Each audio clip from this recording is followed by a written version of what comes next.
তারা কটকে গেলেন সাক্ষী গোপাল বিগ্রহ দেখবার জন্য।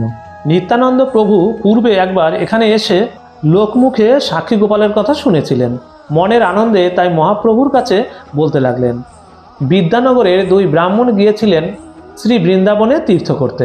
একজন বৃদ্ধ, তিনি হলেন কুলেমানের শ্রেষ্ঠ, আর অপরটি যুবক, বংশমর্যাদায় কিছু হীন। তীর্থে গিয়ে যুবক বৃদ্ধকে এমন যত্নে সেবা করলেন যে বৃদ্ধ ব্রাহ্মণ সন্তুষ্ট হয়ে বললেন তাকে নিজের কন্যা দান করবেন।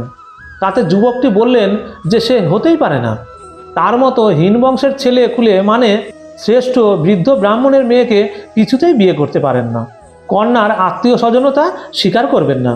বৃদ্ধ ব্রাহ্মণ কিন্তু তার কথায় অটল। শেষে তিনি যুবকটিকে নিয়ে শ্রী গোপাল বিগ্রহের সামনে কন্যাদানের প্রতিজ্ঞা করলেন। তারা দুজনে পরের দেশে চলে এলেন। বৃদ্ধ ব্রাহ্মণের প্রতিশ্রুতির কথা শুনে তো তার স্ত্রী পুত্র রেগে আগুন। ওই হীন বংশের যুবকের সাথে কিছুতেই মেয়ের বিবাহ হতে পারে না। বৃদ্ধ ব্রাহ্মণ